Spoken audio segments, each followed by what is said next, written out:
ইলাহা ইল্লাল্লাহ আল্লাহু আকবার মুহাম্মদ রাসূলুল্লাহ ইয়া হাবিবাল্লাহ আসসালামু আলাইকুম রহমতুল্লাহি ওয়া বারাকাতুহু আলহামদুলিল্লাহি রাব্বিল আলামিন ওয়াসসালাতু ওয়াসসালামু আলা রাসূলিহিল আমিন ওয়া আলা আলিহি ওয়া আসহাবিহি আজমাইন আম্মা বা'দ। প্রিয় দর্শক, এই মুহূর্তে বিশ্বের যেখান থেকে অনুষ্ঠান দেখছেন প্রত্যেককে এনটিভির বিশেষ আয়োজন RSRM বরকতময় সাহারি অনুষ্ঠানের পক্ষ থেকে জানাচ্ছি আন্তরিক প্রীতি এবং শুভেচ্ছা। প্রিয় দর্শক, RSRM বরকতময় সাহারি অনুষ্ঠানের আজকের এই পর্ব ইনশাআল্লাহ আমরা শুরু করব কোরআনুল কারীমের তেলাওয়াত এবং আজকের এই পর্বের জন্য নির্ধারিত কোরআনের 24তম পারার সংক্ষিপ্ত তাফসিরের মাধ্যমে। চলুন কোরআন তেলাওয়াত শুনি এবং তাফসির জেনে নেই। আল্লাহু আকবার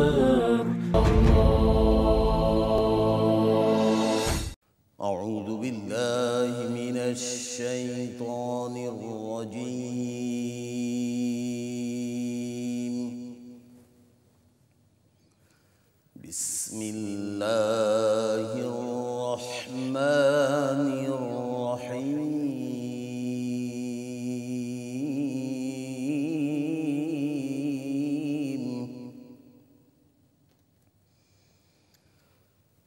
وسيق الذين كفروا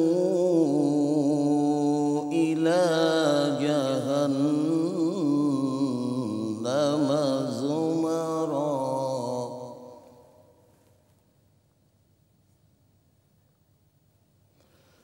حتى إذا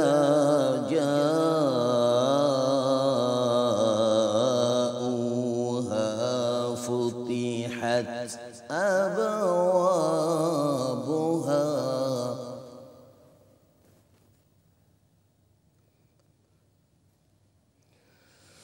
حتى إذا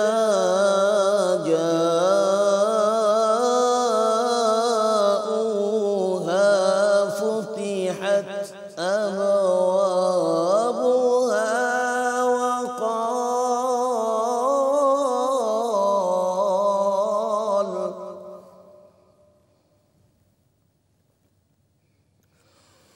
وقال لهم خزنتها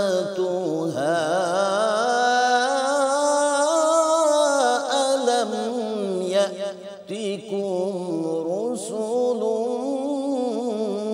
منكم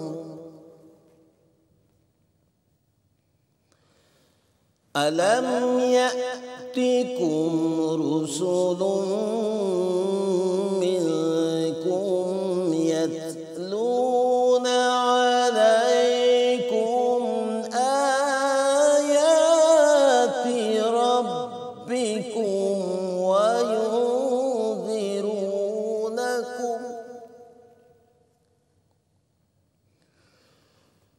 آيات ربكم وينذرونكم لقاء يومكم هذا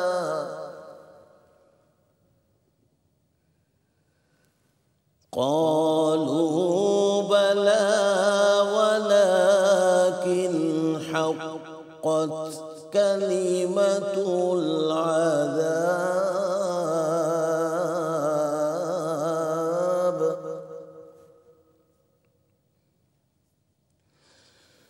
قالوا بلى ولكن حقت كلمة العذاب على الكافرين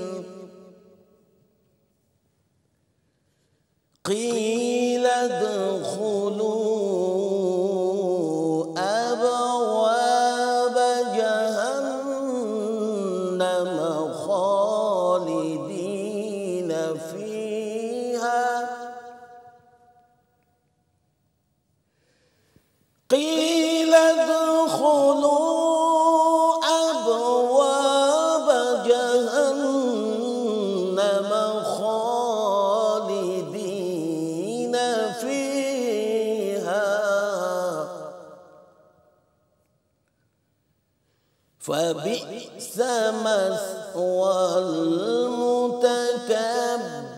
والمتكبرين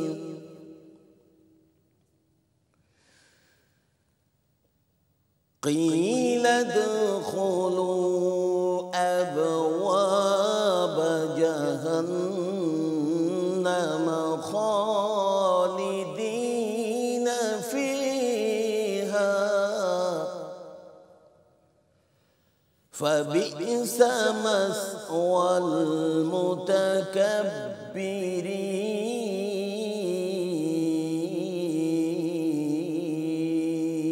المتكبرين صدق الله العظيم.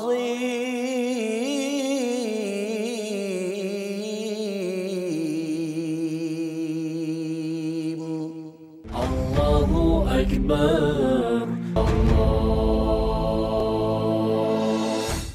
আসসালামু আলাইকুম ওয়া রাহমাতুল্লাহি ওয়া বারাকাতুহু।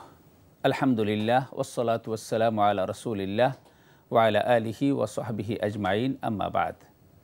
দেশে ও প্রবাসে যে যেখানে বসে আমাদের এই অনুষ্ঠান দেখছেন, সকলকে জানাচ্ছি বরকতময় সাহরি অনুষ্ঠানে আন্তরিক মোবারকবাদ। এই অনুষ্ঠানে আমরা প্রতিদিন কোরআনে কারীমের একটি বিশেষ পারার গুরুত্বপূর্ণ কিছু বিষয় নিয়ে আলোচনা করে থাকি। আজকে আমরা আলোচনা করব ইনশাআল্লাহ কোরআনে কারীমের ২৪তম পারার কিছু গুরুত্বপূর্ণ বিষয় নিয়ে।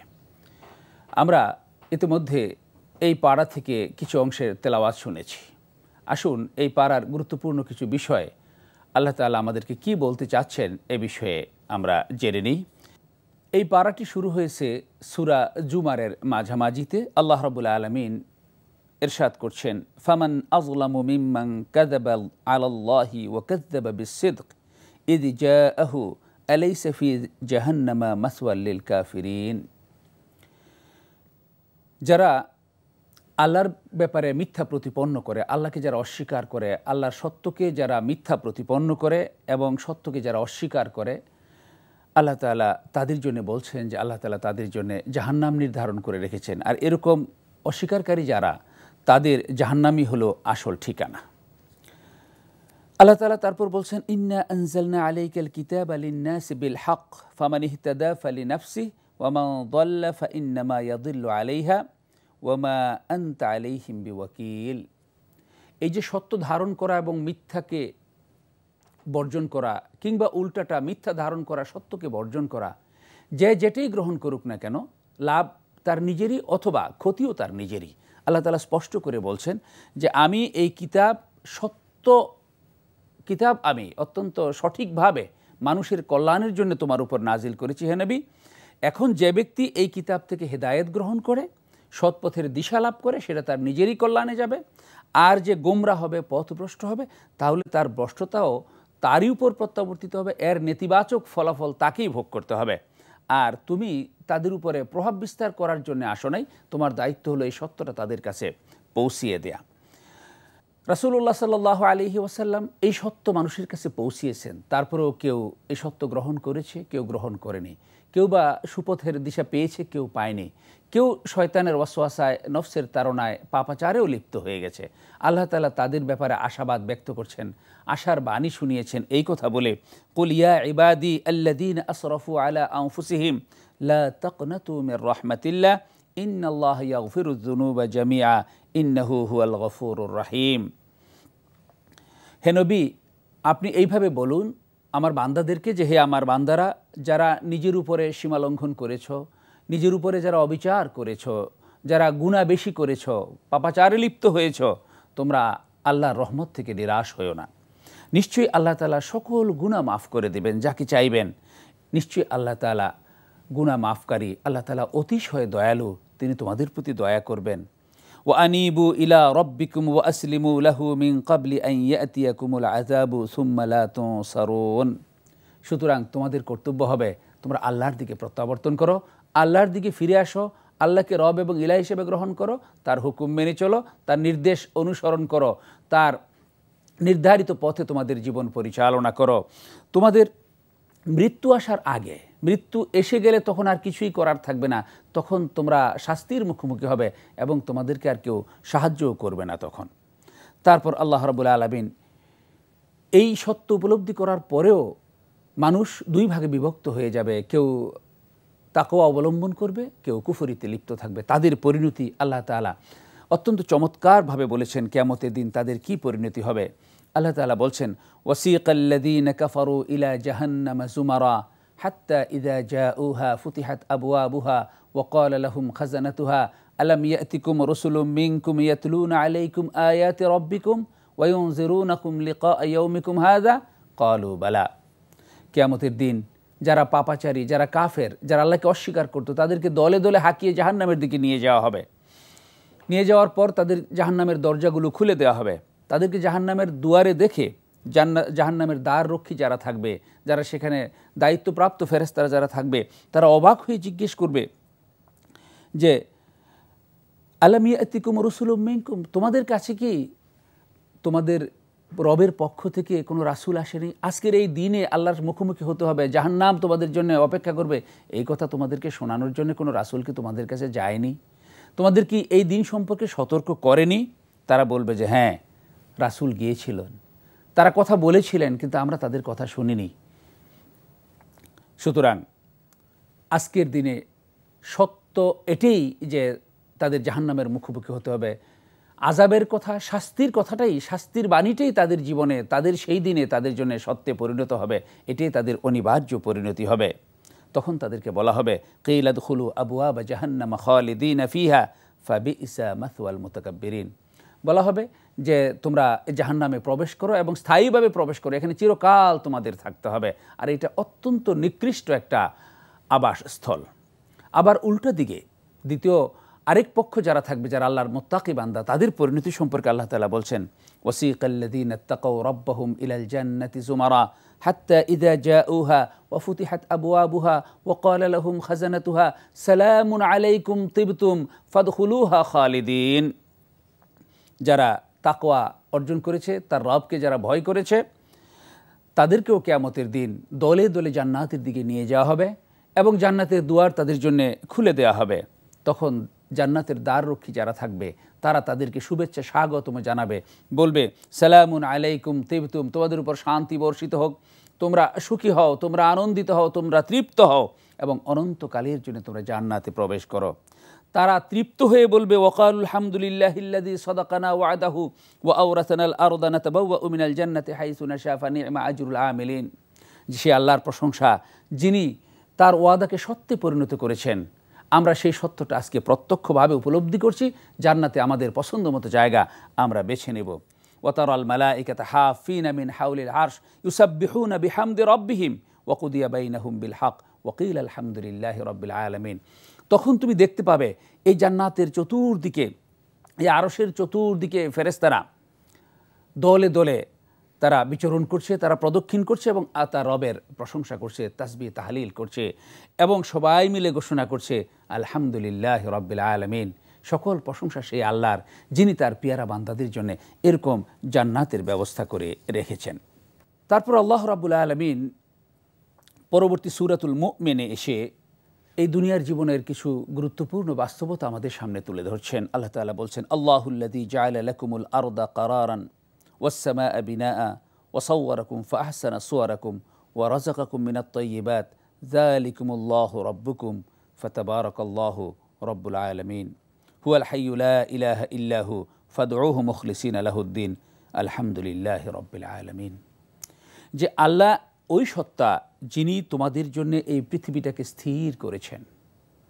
লক্ষ্য করি আমরা যে গোটা পৃথিবীটা একটা শূন্যের মাঝখানে ভাসছে, এই মহাশূন্যের মাঝখানে এত বিরাট ভারী একটা গোলক, এই গোলকটা স্থির হয়ে পৃথিবীর মাঝে ভাসছে, এটা আল্লাহ রাব্বুল আলামিন তোমাদের জন্য স্থির করে দিয়েছেন। এটা ধপাস করে নিচে পড়ে যাওয়ার কথা ছিল, আবার কি করেছেন, ওয়াস-সামাআ বিনাআ, আকাশকে তিনি ছাদের মতো করে বানিয়ে দিয়েছেন। আমরা যেদিকেই তাকাই গোটা পৃথিবীর গোলকের চতুর্দিকেই আকাশ, মনে হয় চতুর্দিকটাই উপরের দিকে আল্লাহ তাআলা ছাদের মতো বিছিয়ে রেখেছেন।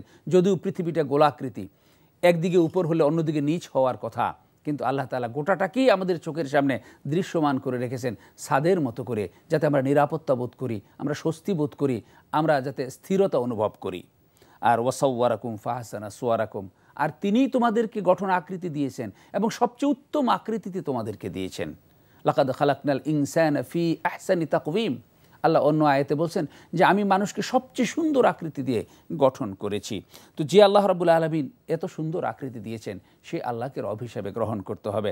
শুধু আকৃতি দিয়ে তিনি থেমে থাকেননি, ওয়া রাযাকাকুম মিনাত তাইয়্যিবাত, এবং পবিত্র জিনিসগুলো দিয়ে তোমাদেরকে রিজিকের বন্দোবস্ত করেছেন। লক্ষ্য করুন, মিনাত তাইয়্যিবাত বলেছেন। অনেক জীবজন্তু রয়েছে যাদের পচা গলা, মৃত জীবজন্তু, নোংরা ময়লা আবর্জনা তাদের রিজিক হিসেবে আল্লাহ তাআলা নির্ধারণ করেছেন। কিন্তু আল্লাহ রাব্বুল আলামিন মানুষের জন্য রিজিক নির্ধারণ করেছেন অত্যন্ত পবিত্র জিনিসগুলো। আল্লাহ বলছেন যালিকুমুল্লাহু রাব্বাকুম, এই কাজগুলো যিনি করেছেন তিনিই হলেন আল্লাহ, তিনি হলেন তোমাদের রব। সুতরাং তারই ইবাদত তোমরা করো, তাকেই রব হিসেবে গ্রহণ করে তা ইলাহ হিসেবে তার ইবাদত তোমরা করো। ফাতাবারাকাল্লাহু রাব্বুল আলামিন, তিনি অতি বরকতময়, তিনি এই গোটা জাহানের যিনি রব। হুয়াল হাইয়্যু লা ইলাহা ইল্লাহু ফাদউহু মুখলিসিনা লাহুদ্দিন, তিনিই একমাত্র ইলাহ।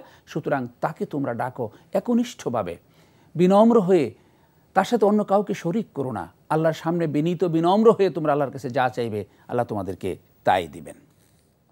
তারপর আল্লাহ রাব্বুল আলামিন আমাদের জীবনের আরেকটা গুরুত্বপূর্ণ বিষয় এখানে তুলে ধরেছেন। আল্লাহ তাআলা বলছেন ইন্নাল্লাযীনা ক্বালু রাব্বুনাল্লাহু থুম্মা ইসতাকামু তাতানাজ্জালু আলাইহিমুল মালায়েকা আল্লা তাখাফু ওয়া লা তাহজানু ওয়া আবশিরু বিল জান্নাতিল্লাতী কুনতুম তুআদুন। যে রবের কথা আমরা বললাম, তো মানুষের মধ্যে যারা এই ঘোষণা দেয় যে ইন্নাল্লাযীনা ক্বালু রাব্বুনাল্লাহ, আল্লাহই আমার একমাত্র রব, আমি আল্লাহকেই রব হিসেবে গ্রহণ করি, থুম্মা ইসতাকামু, এই কথার উপর যে অবিচল থাকে, অটল থাকে, এখান থেকে আর সরে আসে না, এবং এই অবস্থায় যদি জীবন সায়ান্ন পর্যন্ত পৌঁছতে পারে, এই দুনিয়ার জীবন সে অতিক্রম করতে পারে, তখন আল্লাহ তাআলার পক্ষ থেকে ফেরেশতারা এসে তার জন্য সুসংবাদ দিতে থাকে। তাতানাজ্জালু আলাইহিমুল মালাইকা, এই সুসংবাদ নিয়ে ফেরেশতারা আসে, আল্লা তাখাফু, তোমরা ভয় পেও না, ওয়ালা তাহজানু, দুশ্চিন্তা করো না, ওয়া আবশিরু বিল জান্নাতিল্লাতী কুনতুম তুআদুন, সেই জান্নাতের সুসংবাদ তোমরা গ্রহণ করো, যে জান্নাতের ব্যাপারে তোমাদেরকে ওয়াদা করা হয়েছিল। তোমরা যেহেতু আল্লাহকে রব হিসেবে গ্রহণ করেছো, তাকে ইলাহ হিসেবে তার একমাত্র ইবাদত করেছো, অন্য কাউকে শরিক করনি, এবং জীবনের শেষ মুহূর্ত পর্যন্ত আল্লাহ তাআলার এই রুবুবিয়তের উপর এবং উলুহিয়তের উপর তুমি অটল ছিলে, তুমি আল্লাহকে রব এবং ইলাহ হিসেবে মেনেছো, তোমার পুরস্কার হলো জান্নাত। সেখানে তোমরা কি পাবে? নাহনু আউলিয়াউকুম ফিল হায়াতিদ দুনিয়া ওয়া ফিল আখিরা ওয়া লাকুম ফিহা মা তাশতাহি আনফুসুকুম ওয়া লাকুম ফিহা মা তাদউন নুজুলাম মিন গফুরির রহিম। দেখো, আল্লাহ তাআলা বলছেন যে নাহনু আউলিয়াউকুম ফিদ দুনিয়া ওয়া ফিল আখিরা, যারা আল্লাহকে রব হিসেবে গ্রহণ করে, তাদের অভিভাবক, তাদের দায়িত্বশীল, তাদের গার্জিয়ান আল্লাহ, দুনিয়াতে এবং আখিরাতে। দুনিয়াতে আমি যেমন তোমাদের অভিভাবক ছিলাম, আখিরাতেও তোমাদের অভিভাবকত্ব গ্রহণ করলাম। ওয়ালাকুম ফিহা মা তাশতাহি আনফুসুকুম, এই জান্নাতে বসে তোমরা যা চাইবে, তোমাদের মন যা প্রত্যাশা করবে, তোমাদের মনে যা কামনার উদ্রেক হবে, সব কিছুই তোমাদের জন্য সেখানে উপস্থিত তোমরা পাবে। তোমরা সেগুলো যথাযথভাবে তোমাদের সামনে হাজির হবে। দুনিয়ার অনেক কামনাই আমাদের অপূর্ণ থাকে, কিন্তু আখিরাতে আল্লাহ তাআলা বলছেন সকল কামনা, সকল বাসনা, মানুষ যা চাইবে তাই সেখানে পাবে, সেখানে অপূর্ণতা বলে কিছু থাকবে না। ওয়ালাকুম ফিহা মা তাদউন, তোমরা যা দাবি করবে, যা প্রার্থনা করবে, যা চাইবে, আল্লাহ তাআলা বলছেন যে সব কিছুই তাদেরকে দিয়ে দেওয়া হবে। কেন? নুজুলাম মিন গফুরির রহিম, এগুলো সেই মহান রবের পক্ষ থেকে, যিনি ক্ষমাশীল, যিনি দয়াময়, সেই রবের পক্ষ থেকে একটা অবারিত মেহমানদারি। যারা আল্লাহর মেহমান হিসেবে জান্নাতে উপস্থিত হবে, জান্নাত পর্যন্ত পৌঁছতে পারবে, যারা তাকওয়া অর্জন করে দুনিয়ার জীবনে সীমা মেনটেন করে চলবে, আল্লাহ তাআলার নির্ধারিত সীমারেখার ভিতরে যারা থাকবে, তাদেরকে আল্লাহ তাআলা মুত্তাকি হিসেবে গণ্য করবেন এবং এই পুরস্কারটা তাদের দিবেন। আর সেটা হওয়ার জন্য আল্লাহ তাআলা বলছেন ওয়ামান আহসানু কাওলাম মিম্মান দা ইলাল্লাহি ওয়া আমিলা সালিহা ওয়া ক্বালা ইন্নানি মিনাল মুসলিমিন।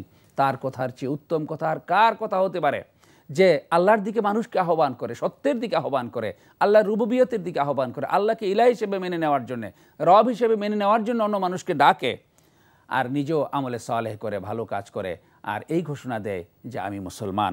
ওয়ালা তাস্তাবিল হাসানাতু ওয়ালা সাইয়্যা ইদফা বিল্লাতি হিয়া আহসান।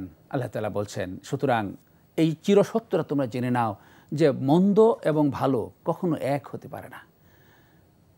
সুতরাং তোমরা ভালোকে গ্রহণ করো, খায়রকে গ্রহণ করো, উত্তমটাকে গ্রহণ করো, তাহলেই দুনিয়াতে তোমরা কল্যাণ লাভ করতে পারবে, আখিরাতেও তোমাদের জন্য জান্নাত অপেক্ষা করছে।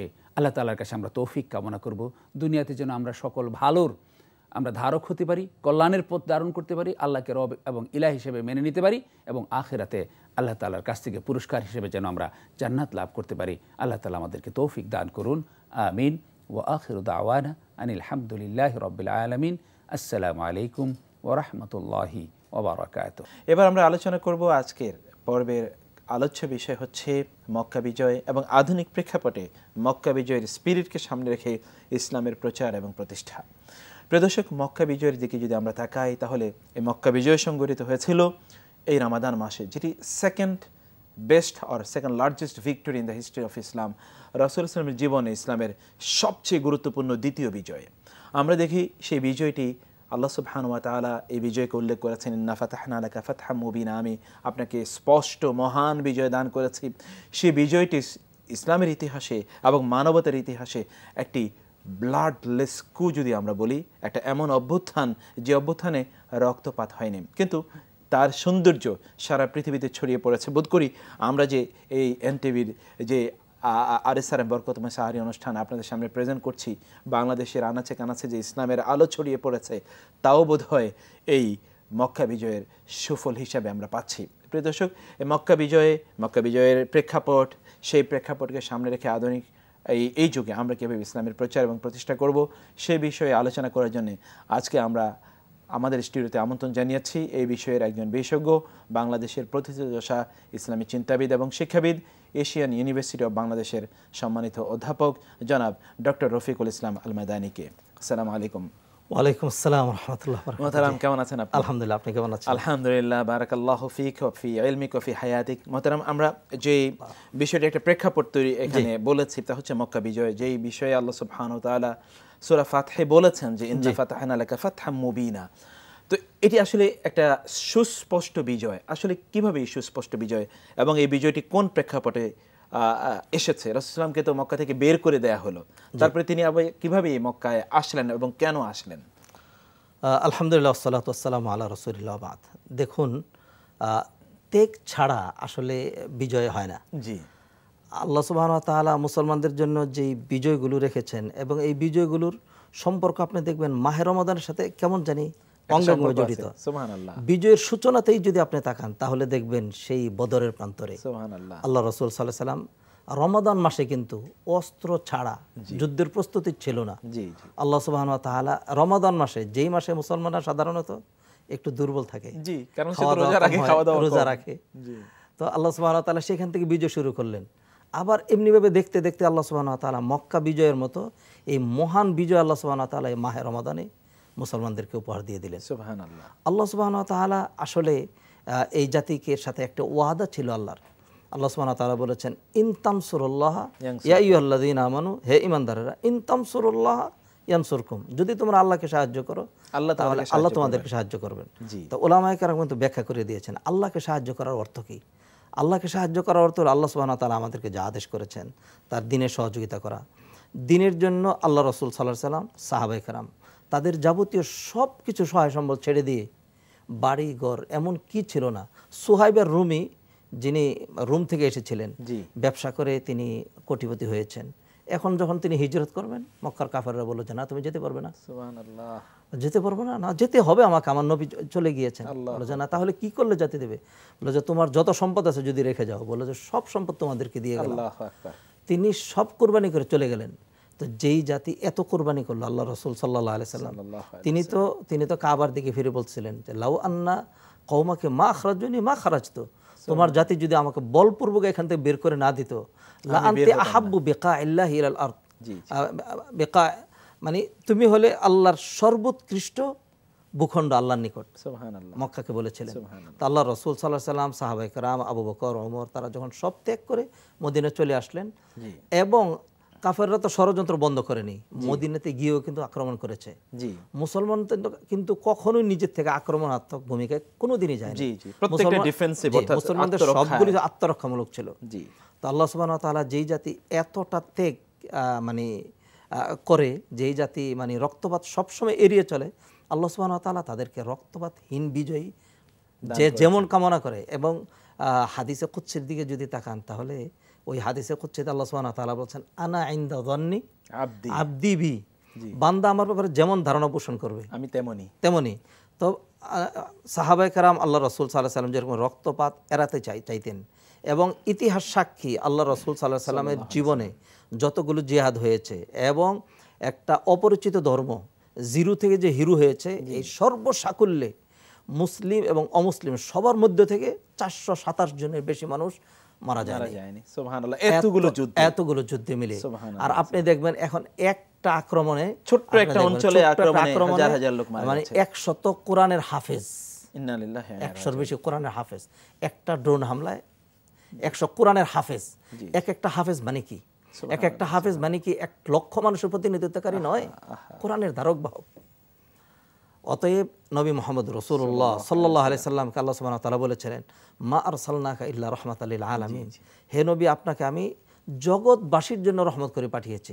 অতএব তিনি শুধুমাত্র মুসলমানদের জন্য রহমত ছিলেন না, মক্কাবাসীদের জন্য তিনি রহমত হয়ে আবির্ভূত হলেন। যে মোহতারাম, এই যে মানে মক্কা বিজয়ের প্রেক্ষাপট মানে কেন তৈরি হলো, মানে আমরা যদি অন্তত ইতিহাসের দিকে তাকাই, মানে বদর হুদাইবিয়ার সন্ধি যেটা কুরাইশদের সাথে সংগঠিত হয়েছিল, সেই সন্ধি তো ওরা আসলে রাখেনি। এটা আন্তর্জাতিক আজকের পৃথিবীতে যদি আমরা দেখি যে যেটা ট্রিটি হয়, মানে দুই পক্ষের সাথে দ্বিপক্ষীয় যে চুক্তি হয়, এই চুক্তি যদি কেউ লঙ্ঘন করে তাহলে তো তার পরিস্থিতি এরকম হয়ে যায় যে তার বিরুদ্ধে অন্য সকলেই চুক্তি আন্তর্জাতিক আক্রমণাত্মক ভূমিকা নিয়ে থাকে, তাই না? এবং শুধু কি তারা চুক্তি লঙ্ঘন করেছিল, বরং তারা ওই চুক্তি লঙ্ঘন করে মুসলিমদের পক্ষ শক্তির উপর ওরা আক্রমণ করেছিল, তাই না? সেই প্রেক্ষাপটেই তো আসলে রাসূলুল্লাহ সাল্লাল্লাহু আলাইহি ওয়াসাল্লাম এই মক্কাবাসীদের বিরুদ্ধে তার অভিযানকে পরিচালনা করতে হয়েছে।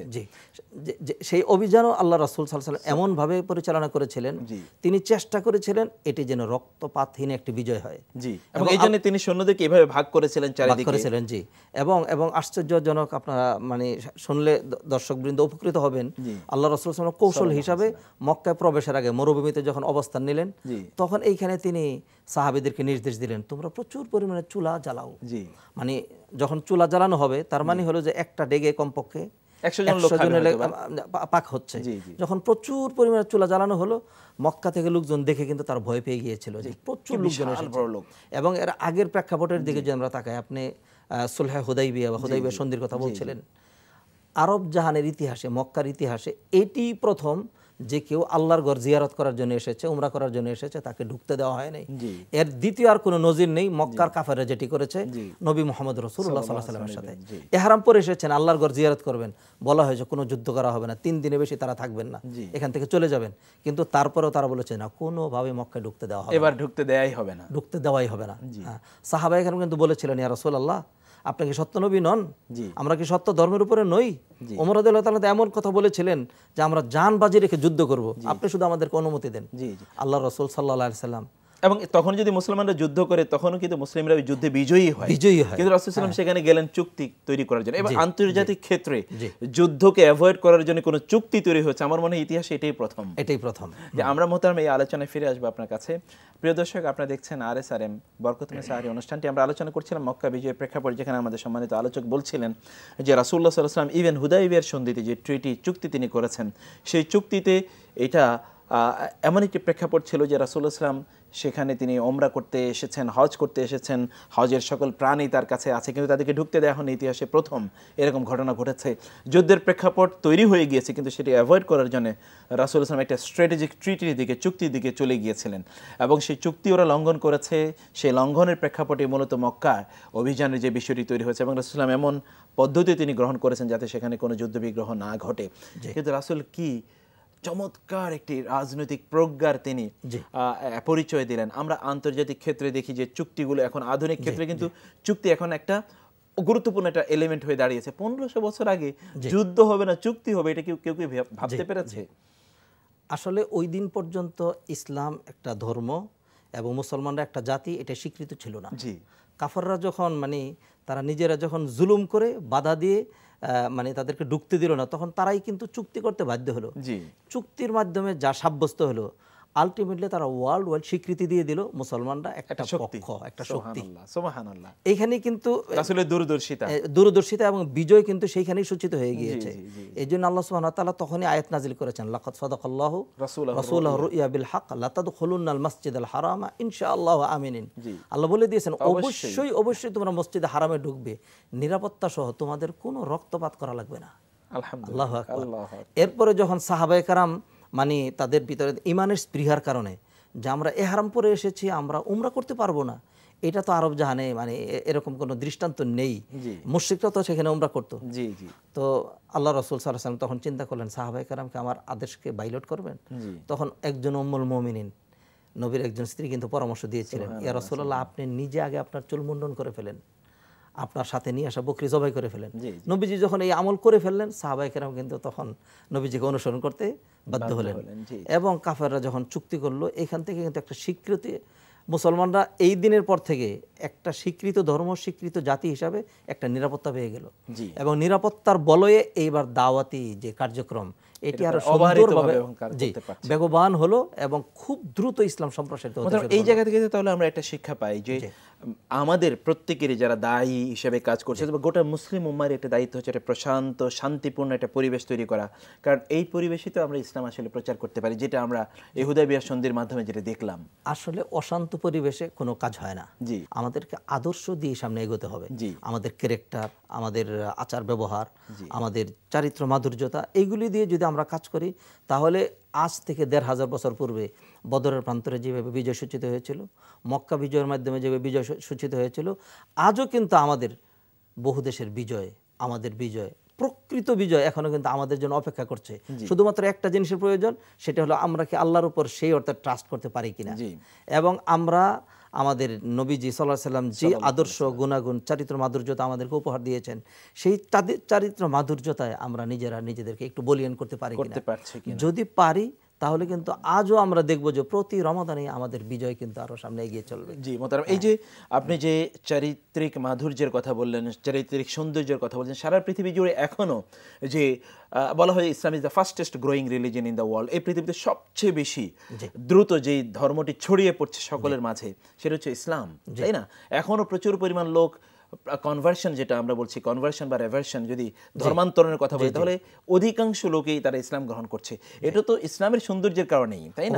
এই সৌন্দর্য আমাদের তো আছে, এত চমৎকার মহান একটা ধর্ম আমাদের সামনে থাকার পরেও যদি আমরা সেটাকে প্রচার না করতে পারি, তাহলে এটা আমাদের ব্যর্থতা। আপনি যে কথা বলছিলেন যে রাসূলুল্লাহ সাল্লাল্লাহু আলাইহি ওয়াসাল্লাম তো তিনি ব্লাডলেস, রক্তপাতহীনভাবে তিনি দিনকে প্রচার করেছেন, তলোয়ারের যুগে নয়। মক্কায়ও তো তা হয়েছে, যেই মক্কাবাসীরা তাকে অত্যাচার করলো, জুলুম করলো, 13 বছর তাকে হত্যার পরিকল্পনা করলো, তাকে বের করে দিল, তার সন্তানদেরকে যেতে পর্যন্ত তারা বাধা দিয়েছে এবং সেখানে তাদের উপর জুলুম করেছে। সাহাবায়ে কেরামদের অনেককে তারা হত্যা করেছে, অনেককে তারা বাড়িঘর তাদের সন্তানদেরকে রেখে দিয়েছে, স্ত্রীদেরকে রেখে দিয়েছে, যেতে দেয়নি, পুরুষকে যেতে দিয়েছে। এদের প্রতি প্রতিশোধ পরায়ণ হওয়ার কথা, কিন্তু যখন তিনি মক্কায় ঢোকেন, তখন তো তিনি একজন রহমতের নবী হিসেবে তিনি ঢুকেছেন। আল্লাহ রাসূল সাল্লাল্লাহু আলাইহি ওয়াসাল্লাম মক্কা ঢোকার সময় ঘোষণা করে দিলেন, সাহাবীদেরকে বলে দিলেন যে তোমরা উঁচু কণ্ঠে বলে দাও, মান দাখালা দার আবু সুফিয়ান ফাহুয়া আমিন।